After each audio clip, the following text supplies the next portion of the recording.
हरे कृष्णा। आप सभी पर भगवान श्री कृष्ण की कृपा सदा बनी रहे। पद्म पुराण की कथा जारी है और इसी संबंध में भीष्म जी आज क्या पूछ रहे हैं ये आप सभी सुनिए।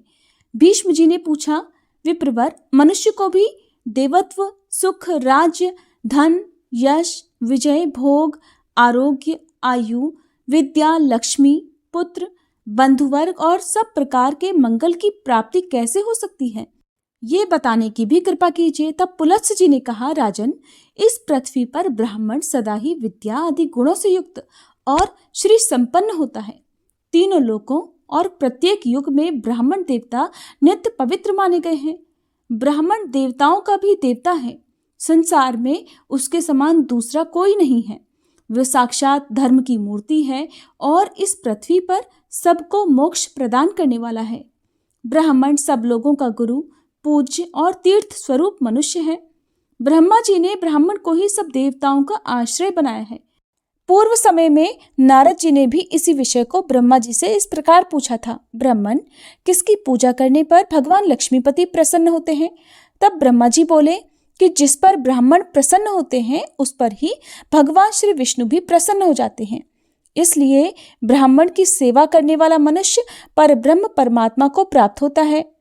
ब्राह्मण के शरीर में सदा ही श्री विष्णु का निवास है।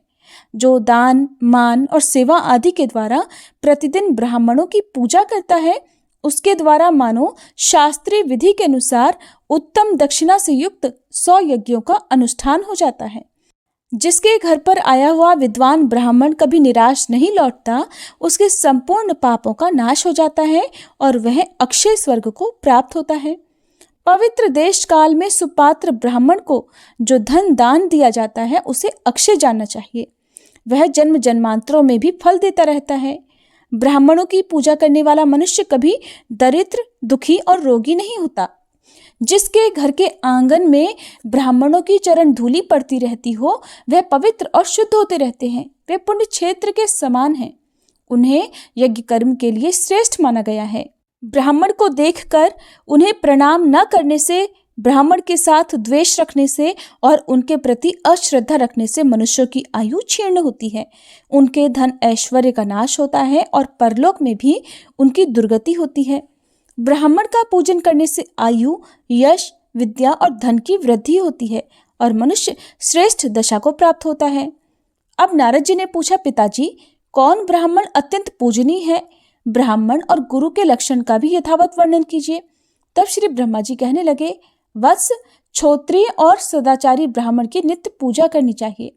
जो उत्तम व्रत का पालन करने वाला और सभी पापों से मुक्त है, वह मनुष्य तीर्थ स्वरूप है। उत्तम क्षत्रिय कुल में उत्पन्न होकर भी जो वैदिक कर्मों का अनुष्ठान नहीं करता, वह पूजित नहीं होता। और असत क्षेत्र अर्थात मातृकुल में जन्म लेकर जो भी वेदानुकूल कर्म करता है, वह पूजा के योग्य है। जैसे महर्षि वेदव्यास और ऋषि श्रंग। विश्वामित्र यद्यपि क्षत्रिय कुल में उत्पन्न है, फिर भी अपने सत्कर्मों के कारण वे मेरे ही समान हैं। इसलिए बेटा, तुम पृथ्वी के तीर्थ स्वरूप क्षत्रिय आदि ब्राह्मणों के लक्षण भी सुनो। इनके सुनने से भी सब पापों का नाश होता है। ब्राह्मण के बालक को जन्म से ब्राह्मण समझना चाहिए। संस्कारों से उसकी द्विज संज्ञा होती है और वह विद्या पढ़ने से विप्र नाम धारण करता है।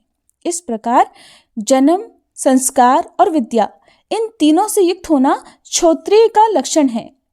जो विद्या, मंत्र और वेदों से शुद्ध होकर तीर्थ स्नान आदि के कारण और भी पवित्र हो गया है, वह ब्राह्मण परम पूजनीय माना जाता है।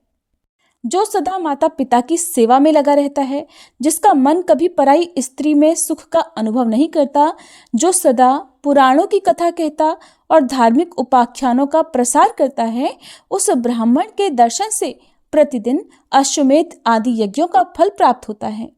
जो प्रतिदिन स्नान, ब्राह्मणों का पूजन और तरह तरह के व्रतों का अनुष्ठान करने से पवित्र हो गया है और जो गंगा जी के जल का सेवन करता है, उसके साथ वार्तालाप करने से ही उत्तम गति की प्राप्ति होती है।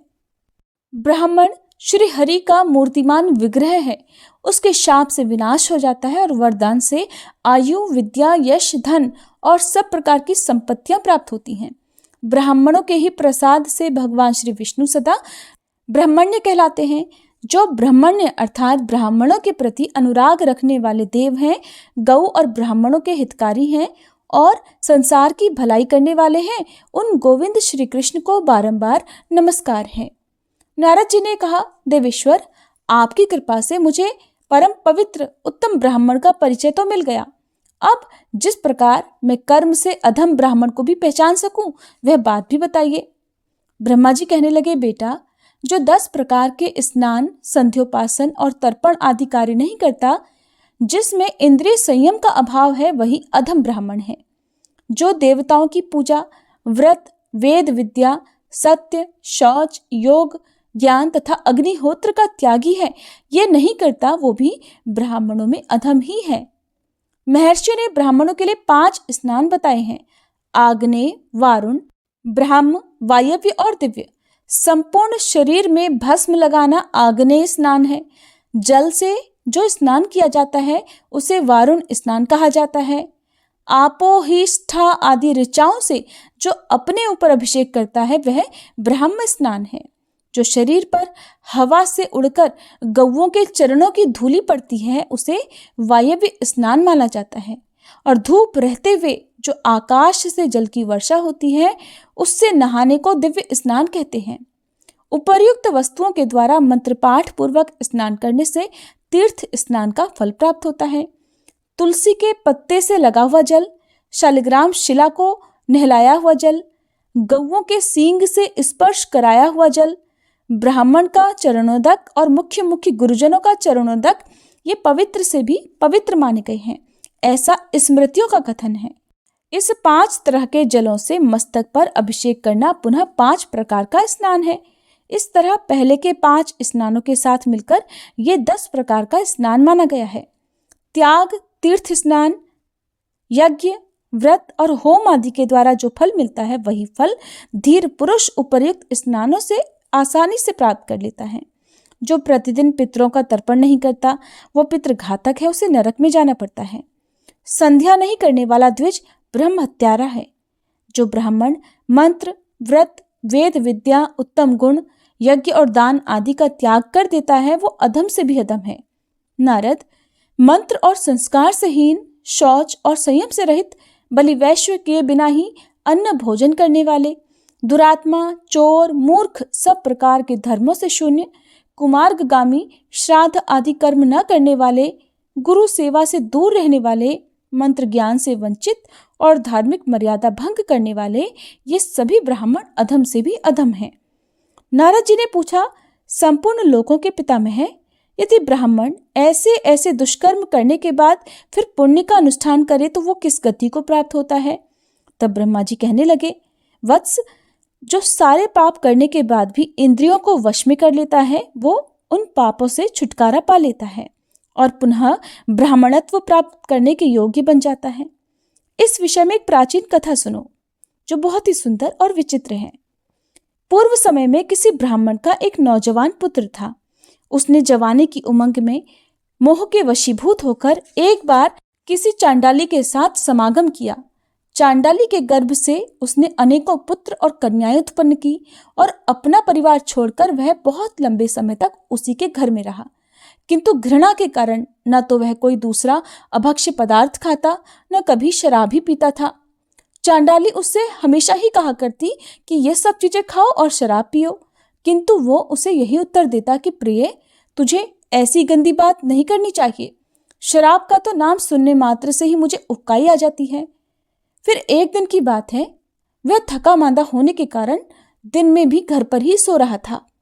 चांडाली ने शराब उठाई और हंसकर उसके मुंह में उड़ेल दी। मदिरा की बूंद पड़ते ही उस ब्राह्मण के मुंह से अग्नि जल उठी। उसकी ज्वाला ने फैलकर परिवार सहित उस चांडाली को जलाकर भस्म कर दिया और उसके घर को भी फूंक डाला। उस समय वह ब्राह्मण हाय हाय करता हुआ उठा और बिलख बिलख कर रोने लगा। विलाप करने के बाद उसने पूछना प्रारंभ किया कि कहाँ से यह आग प्रकट हुई और कैसे मेरा घर जल गया। तब आकाशवाणी हुई और आकाशवाणी ने उससे कहा कि तुम्हारे ब्रह्म तेज ने चांडाली के घर में आग लगाई है। इसके बाद आकाशवाणी ने उससे चांडाली के द्वारा उसके मुंह में शराब आदि डालने का ठीक ठीक वृतांत कह सुनाया। ये सब सुनकर ब्राह्मण को बड़ा आश्चर्य हुआ। उसने इस विषय पर भलीभांति विचार करके अपने आप को उपदेश देने के लिए ये बात कही कि विप्र, तेरा तो तेज नष्ट हो गया, अब तू पुनः धर्म का आचरण कर। इसके बाद उस ब्राह्मण ने बड़े बड़े मुनियों के पास जाकर उनसे अपने हित की बात पूछी। मुनियों ने कहा, तू दान धर्म का आचरण कर। ब्राह्मण नियम और व्रतों के द्वारा सब पापों से छूट जाते हैं, इसलिए तू भी अपनी पवित्रता के लिए शास्त्रोक्त नियमों का आचरण कर। चांद्रायण, कृच्छ, तप्त कृच्छ, प्रजापत्य और दिव्य व्रतों का बारंबार अनुष्ठान कर। ये व्रत समस्त दोषों का तत्काल शोषण कर लेते हैं। तू पवित्र तीर्थों में जा और वहां भगवान श्री विष्णु की आराधना कर। ऐसा करने से तेरे सारे पाप शीघ्र ही नष्ट हो जाएंगे। पुण्य तीर्थों और भगवान श्री गोविंद के प्रभाव से पापों का क्षय होगा और तू ब्रह्मत्व को प्राप्त हो जाएगा। तात, इस विषय में हम तुझे एक प्राचीन इतिहास सुनाते हैं, अब ध्यान से सुनना। पूर्व समय में विनीतानंदन गरुड़ जब अंडा फोड़कर बाहर निकले, तब नवजात शिशु की अवस्था में ही उन्हें भोजन ग्रहण करने की इच्छा हुई। वे भूख से व्याकुल होकर अपनी माता से बोले, माँ, मुझे कुछ खाने को दो। पर्वत के समान शरीर वाले महाबली गरुड़ को देखकर परम सौभाग्यवती माता विंता के मन में बड़ा हर्ष हुआ। वे अपने पुत्र से बोली, बेटा, मुझ में तो तेरी भूख मिटाने की शक्ति नहीं है। तेरे पिता धर्मात्मा कश्यप साक्षात ब्रह्मा जी के समान तेजस्वी हैं। वे सोन नदी के उत्तर तट पर तपस्या करते हैं। वहीं जा और अपने पिता से इच्छानुसार भोजन के विषय में परामर्श कर। तात, उनके उपदेश से तेरी भूख शांत हो जाएगी। ऋषि कहते हैं, माता की बात सुनकर मन के समान वेग वाले महाबली गरुड़ एक ही मुहूर्त में पिता के पास जा पहुंचे। वहां प्रज्वलित अग्नि के समान तेजस्वी अपने पिता मुनिवर कश्यप जी को देखकर उन्हें मस्तक झुकाकर प्रणाम किया। फिर इस प्रकार कहा, प्रभु, मैं आपका पुत्र हूं और भोजन की इच्छा से आपके पास आया हूं। मुझे जोर से भूख लग रही है, कृपया मुझे कुछ खाने को दीजिए। कश्यप जी ने कहा, वत्स, उधर समुद्र के किनारे विशाल हाथी और कछुआ रहते हैं। वे दोनों बहुत बड़े जीव हैं, उनमें अपार बल है। वे एक दूसरे को मारने की घात में लगे हुए हैं। तू जल्दी ही उनके पास जा, उनसे तेरी भूख मिट सकती है। पिता की बात सुनकर महान वेगशाली और विशाल आकार वाले गरुड़ उड़कर वहां से गए और उन दोनों को नाखून से विदीर्ण करके, घायल करके, चोंच और पंजों में लेकर बिजली के समान तेजी से आकाश में उड़ चले। उस समय मंद्राचल आदि पर्वत उन्हें धारण नहीं कर पाते थे। तब वे वायु की गति से 2 लाख योजन आगे जाकर एक जामुन के वृक्ष की बहुत बड़ी शाखा पर बैठ गए। उनके पंजा रखते ही वह शाखा अचानक टूट पड़ी। उसे गिरते देख महाबली पक्षीराज गरुड़ ने गऊ और ब्राह्मणों के वध के भय से तुरंत ही पकड़ लिया। फिर बड़ी तेजी से आकाश में उड़ने लगे। उन्हें बहुत देर से आकाश में मंडराते देख भगवान श्री विष्णु मनुष्य का रूप धारण करके उनके पास जाकर इस प्रकार कहने लगे, पक्षीराज, तुम कौन हो और किस लिए यह विशाल शाखा और यह महान हाथी और कछुआ लिए आकाश में घूम रहे हो? उनके इस प्रकार पूछने पर पक्षीराज ने नर रूपधारी श्री नारायण से कहा, महाबाहो, मैं गरुड़ हूं। अपने कर्म के अनुसार मुझे पक्षी होना पड़ा है। मैं कश्यप मुनि का पुत्र हूं और माता विनता के गर्भ से मेरा जन्म हुआ है। देखिए, इन बड़े बड़े जीवों को मैंने खाने के लिए पकड़ रखा है। वृक्ष और पर्वत कोई भी मुझे धारण नहीं कर पाते। मैं किसी के ऊपर नहीं बैठ पाता। अनेकों योजन उड़ने के बाद मैं एक विशाल जामुन का वृक्ष देखकर इन दोनों को खाने के लिए उसकी शाखा पर बैठा था, किंतु मेरे बैठते ही वो भी अचानक टूट गई। अतः सहस्त्रों ब्राह्मणों और गौओं के वध के डर से मैं इसे भी लिए डोल रहा हूँ। अब मेरे मन में ये बड़ा दुख हो रहा है कि मैं क्या करूं, कहाँ जाऊं और कौन मेरी तेजी सहन कर पाएगा। तब श्री विष्णु बोले, अच्छा, मेरी बाह पर बैठकर तुम इन दोनों हाथी और कछुए को खा लो। गरुड़ ने कहा, बड़े बड़े पर्वत तो मुझे धारण करने में असमर्थ हो रहे हैं, फिर तुम साधारण से मनुष्य मुझ जैसे महाबली पक्षी को भला कैसे धारण कर सकोगे? भगवान श्री नारायण के सिवा दूसरा कौन है जो मुझे धारण कर सके? तीनों लोकों में ऐसा कौन पुरुष है जो मेरा भार सह लेगा? नर रूपधारी श्री विष्णु बोले, पक्षी श्रेष्ठ, बुद्धिमान पुरुष को अपना कार्य सिद्ध करना चाहिए। अतः इस समय तुम अपना कार्य करो, कार्य हो जाने पर निश्चय ही तुम मुझे भी जान लोगे। गरुड़ ने उन्हें महान शक्ति संपन्न देखकर मन ही मन कुछ सोचा, फिर एवं अस्तु कहकर वे उनकी विशाल भुजा पर जा बैठे। गरुड़ के वेग पूर्वक बैठने पर भी उनकी भुजा कांपी नहीं। वहां बैठकर फिर गरुड़ ने उस शाखा को तो पर्वत के शिखर पर डाल दिया और खुद उस हाथी और कछुए को खा लिया। इसके बाद श्री विष्णु से कहने लगे कि तुम कौन हो, इस समय तुम्हारा कौन सा प्रिय कार्य मैं करूं। भगवान श्री विष्णु ने कहा, मुझे नारायण समझो और मैं तुम्हारा प्रिय कार्य करने के लिए ही आया हूं। ऐसा कहकर भगवान ने उन्हें विश्वास दिलाने के लिए अपना असली रूप दिखाया। मेघ के समान श्याम विग्रह पर पीतांबर शोभा पा रहा था। 4 भुजाओं के कारण उनकी झांकी बड़ी मनोरम लगती थी। हाथों में शंख, चक्र, गदा और पद्म धारण किए सर्वदेवेश्वर श्री हरि का दर्शन करके गरुड़ ने उन्हें प्रणाम किया और कहा, पुरुषोत्तम बताइए मैं आपका कौन सा प्रिय कार्य करूं। श्री विष्णु बोले, सखे तुम तो बड़े शूरवीर हो, इसलिए हर समय मेरा वाहन बने रहो। यह सुनकर पक्षियों में श्रेष्ठ गरुड़ ने भगवान से कहा, देवेश्वर आपका दर्शन करके मैं धन्य हो गया हूँ, मेरा जन्म सफल हो गया है। प्रभु मैं माता पिता से आज्ञा लेकर आपके पास आ जाऊंगा। तब भगवान ने प्रसन्न होकर कहा, पक्षीराज तुम अजर अमर बने रहो, किसी भी प्राणी से तुम्हारा वध न हो, तुम्हारा कर्म और तेज मेरे समान हो, सर्वत्र तुम्हारी गति हो, निश्चय ही तुम्हें सब प्रकार के सुख प्राप्त हो, तुम्हारे मन में जो भी इच्छा हो वो सब पूर्ण हो जाए, तुम्हें अपनी रुचि के अनुसार यथेष्ट भोजन बिना किसी कष्ट के प्राप्त होता रहेगा। अब तुम जल्दी ही अपनी माता को कष्ट से मुक्त करोगे। ऐसा कहकर भगवान श्री हरि तुरंत ही अंतर्ध्यान हो गए। गरुड़ ने भी अपने पिता के पास जाकर सारा वृतांत कह सुनाया। गरुड़ का वृतांत सुनकर उनके पिता महर्षि कश्यप मन ही मन बहुत प्रसन्न हुए और अपने पुत्र से इस प्रकार बोले, खगश्रेष्ठ मैं धन्य हूं, तुम्हारी कल्याणमयी माता भी धन्य है। माता की कोख तथा ये कुल जिसमें तुम्हारे जैसा पुत्र उत्पन्न हुआ है ये भी धन्य है। जिसके कुल में वैष्णव पुत्र उत्पन्न होता है वह धन्य है। वह वैष्णव पुत्र पुरुषों में श्रेष्ठ है और अपने कुल का उद्धार करके श्री विष्णु का सायुज्य प्राप्त करता है। जो प्रतिदिन श्री विष्णु की पूजा करता, श्री विष्णु का ध्यान करता, उन्हीं के यश को गाता, सदा उन्हीं के मंत्र को जपता, श्री विष्णु के ही स्तोत्र का पाठ करता, उनका प्रसाद पाता और एकादशी के दिन उपवास करता है, वह सब पापों का क्षय हो जाने से निस्संदेह मुक्त हो जाता है। जिसके हृदय में सदा ही श्री गोविंद विराजते हैं वह नर श्रेष्ठ विष्णु लोक में प्रतिष्ठित होता है।